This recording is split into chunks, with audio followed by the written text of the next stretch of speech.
Dans cette vidéo, vous trouverez la correction d'un exercice méthode très classique de calcul algébrique au niveau de la classe de seconde. Alors voilà cet exercice qui s'affiche, mais on va commencer par faire d'abord quelques rappels sur les exercices de calcul algébrique. En fait, vous pouvez vous retrouver dans trois cas de figure. Soit on vous demande de démontrer une identité, soit on vous demande de résoudre une équation, soit on vous demande de calculer une valeur numérique. Alors, petit rappel, une égalité entre deux expressions littérales, ça peut être une identité ou ça peut être une équation. La différence, pour l'identité, cette égalité est toujours vraie. Elle est vérifiée pour toute valeur prise par la ou les variables. Alors que l'équation, elle, c'est une égalité qui n'est pas toujours vraie. Elle est vérifiée pour certaines valeurs, ce sera l'ensemble des solutions de l'équation, mais elle est fausse pour toutes les autres valeurs possibles. Alors, deux exemples. On a deux égalités qui se ressemblent. On remarque que le membre de gauche est le même. Ce membre de gauche, on peut le transformer, notamment en utilisant la distributivité. Et ce membre de gauche, on voit qu'il est égal à 2x moins 6. Donc la première égalité, on vient de voir que le membre de droite est égal au membre de gauche, quelle que soit la valeur que l'on donne à x. X peut prendre n'importe quelle valeur, c'est la même chose. Cette égalité est donc vérifiée pour tout x, un nombre réel. C'est une identité. De l'autre côté, si on remplace le membre de gauche par son expression équivalente, 2x moins 6, on peut écrire l'égalité sous une forme équivalente qui est la suivante. 2x moins 6 est égal à x moins 2. Ça, c'est une équation. Si on remplace x par 0, on voit qu'à gauche, on a moins 6, à droite, moins 2. On n'a plus l'égalité. Donc, ça n'est pas une identité, c'est une équation, et on va voir si elle a des solutions. Continuons, si on rajoute moins x de chaque côté, on obtient cette égalité équivalente, et puis si on rajoute maintenant plus 6 de chaque côté, on obtient que x est égal à 4. Donc cette égalité, ici, est vérifiée si et seulement si x est égal à 4, c'est une équation. Alors, dans trois cas de figure, soit on démontre une identité, pour tout x appartenant à R, on va transformer l'une des deux expressions, en la développant, en la factorisant, en la réduisant, etc., jusqu'à obtenir la deuxième expression. Et on pourra alors conclure à l'égalité. Pour résoudre une équation, on part de l'égalité qui nous est donnée et on va la transformer successivement, par équivalence successive, on va obtenir de nouvelles égalités jusqu'à terminer par x est égal à une valeur bien déterminée. Et puis enfin, calculer une valeur, eh bien je calcule une valeur, je remplace x par la valeur qui m'est donnée et j'effectue un calcul avec des valeurs numériques. Donc voilà ces trois cas de figure que l'on va reconnaître dans l'énoncé de l'exercice que voilà. On nous donne une fonction h de x définie par cette expression littérale. Première question, on nous demande de montrer que pour tout x appartenant à R, on a l'égalité entre h de x et une autre expression littérale. C'est une identité qu'il faut démontrer. Question 2, formulée de la même manière, c'est pareil. On nous demande de démontrer une identité entre deux expressions. Égalité entre deux expressions. La suivante, résoudre. Résoudre, eh bien ça veut dire résoudre une équation. Quatrième question, calculer. Eh bien là, c'est calculer une valeur numérique. Et enfin, cinquième question, résoudre. Eh bien là, il s'agit de résoudre une équation. Alors, allons-y. Première identité à démontrer. On peut commencer par rédiger « Je démontre une identité » en développant l'expression moins 3x moins 2 facteur de x plus 3. On doit démontrer que cette expression-là est égale à celle-ci. Pour cela, on va transformer l'une des deux expressions. Le plus simple, c'est de partir de la forme factorisée qu'on va toujours savoir développer, alors que l'inverse n'est pas toujours facile. Donc on va prendre cette expression-là et on va la développer. Alors allons-y, on commence par écrire que pour tout x appartenant à R, pour tout nombre réel x. Et là, première erreur à éviter, on ne commence pas en partant de la conclusion. on ne va pas écrire que h de x est égal à moins 3 facteur de x moins 2 facteur de x plus 3. Ça, c'est la conclusion. Pour l'instant, on va travailler sur cette expression qu'on peut appeler A pour éviter toute confusion. Et allons-y. On va donc développer, on a un produit de 3 facteurs, eh bien on peut organiser ce produit comme on veut.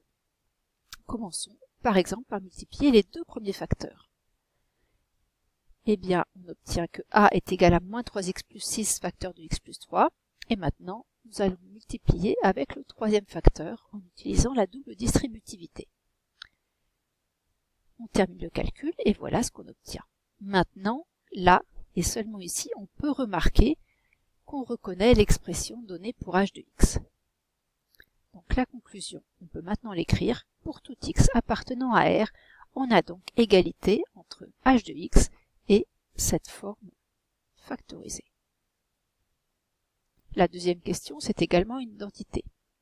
Il faut démontrer que cette expression littérale-ci est égale à celle-là. Eh bien, même chose, partons de la forme qui est en partie factorisée pour la développer.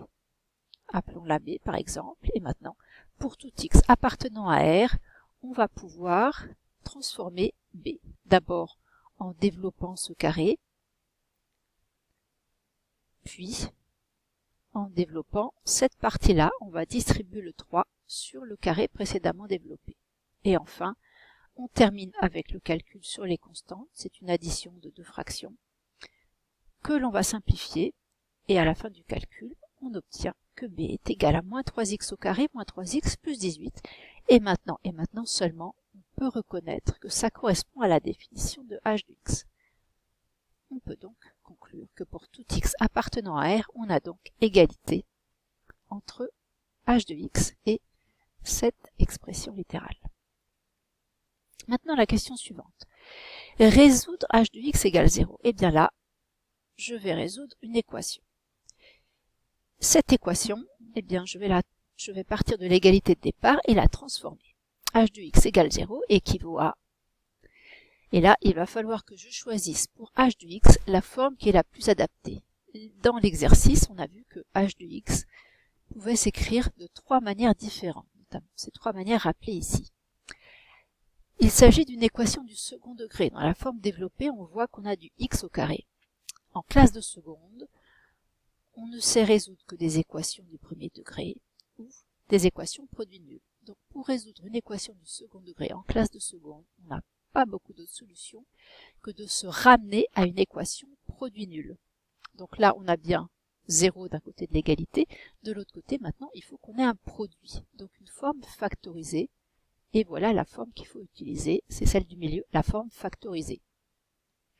On a un produit égal à 0, un produit est nul si et seulement si l'un de ces facteurs est égal à 0. Moins 3 n'est pas égal à 0, par contre, x moins 2 ou x plus 3 va être égal à 0. Et on continue la résolution, x moins 2 est égal à 0 équivaut à x égale 2, x plus 3 égale à 0 équivaut à x égale moins 3. Donc au final, on obtient pour cette équation de solution, x doit être égal à moins 3 ou 2. L'ensemble des solutions est donc moins 3, 2.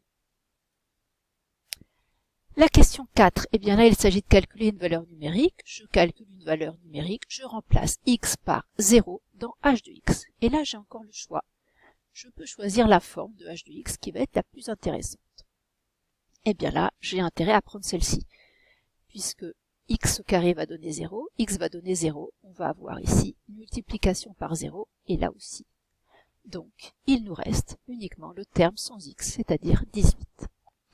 Et on a trouvé que h de 0 est égal à 18. Si on avait pris, par exemple, la dernière forme, on aurait eu un calcul clairement beaucoup plus compliqué.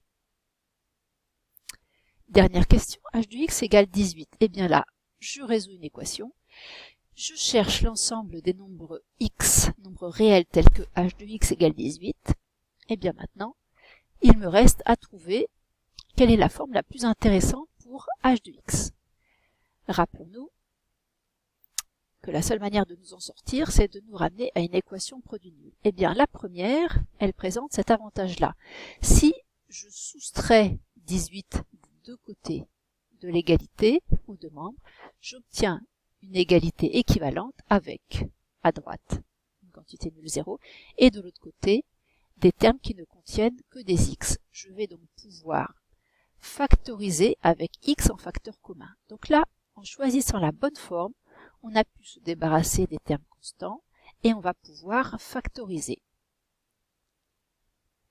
Et voilà la forme factorisée. On a donc pu se ramener à une équation produit nul. Et bien maintenant, un produit de deux facteurs est nul si l'un ou l'autre des deux facteurs est égal à 0. Donc si moins 3x égale à 0, ou x plus 1 égale 0, ce qui équivaut à dire que x est égal à 0, ou x est égal à moins 1. Et donc on obtient deux solutions, moins 1 ou 0. Et voilà l'ensemble des solutions de l'équation. Et cette vidéo est terminée.